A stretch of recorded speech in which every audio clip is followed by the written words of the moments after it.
నాని ఎందుకు డైరెక్షన్ డిపార్ట్మెంట్ని వదిలేసి ఆ ఫీల్డ్ని వదిలేసి యాక్షన్ ఫీల్డ్ని ఎంచుకున్నారు?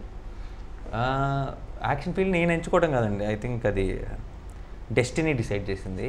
నేను నేను ఎంచుకుంటే జరిగే పనులు కాదు ఇవన్నీ. ఎందుకంటే నాకేం బ్యాక్గ్రౌండ్ లేదు, నేనేమి ఒక పెద్ద స్టార్స్ అని కాదు, అలానే నా మీద ఒక్క రూపాయి పెట్టి సినిమా తీసే ప్రొడ్యూసర్ లేడు, లేదంటే అలాంటి అలాంటి వెనకాల ప్రాపర్టీస్ కానీ నన్ను సపోర్ట్ చేయడానికి ఎవరు లేరు. కేవలం ఒక అసిస్టెంట్ డైరెక్టర్ని. సో నేను యాక్టర్ని ఈరోజు ఈ పొజిషన్లో ఉన్నానంటే దానికి కారణం డెస్టినీ అని చెప్పాలి. అసలు మీరు డైరెక్షన్ డిపార్ట్మెంట్లో ఉన్నాళ్ళు మిమ్మల్ని హీరోగా చూసుకోవడానికి ఏ క్వాలిటీని చూసారు? మీరు ప్రభాస్లో 6 feet హైట్ లేదు, అండ్ 6 pack బాడీ లేదు, డాన్స్ కూడా నార్మల్గా చేస్తారు.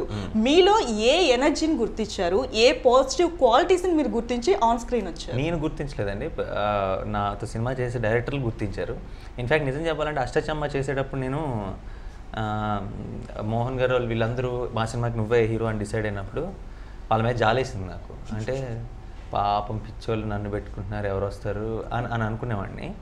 బట్ అప్పుడు నేను గ్రహించింది ఏం లేదు, కానీ over the period of time ఈ 8 ఏళ్లలో నా బలం ఏంటి, నా స్ట్రెంగ్త్ ఏంటి, ఈరోజు ప్రేక్షకులు అందరూ ఇప్పుడు ఎక్కడికి వెళ్ళినా సరే నన్ను ఒక హీరోగా కంటే కూడా మనోడు నాని అన్న ఫీలింగ్తో చూస్తారు. అది అదృష్టం అండి. హీరో అంటే ఏముంది, ఎవరైనా ఏదైనా సినిమాలు చేస్తే హీరో అవ్వచ్చు, లేదంటే సక్సెస్లో అయితే స్టార్ అనిపించుకోవచ్చు, కానీ మన అన్న ఫీలింగ్ ప్రేక్షకుల్లో రావటం అన్నిటినీ మించిన అదృష్టం అనమాట.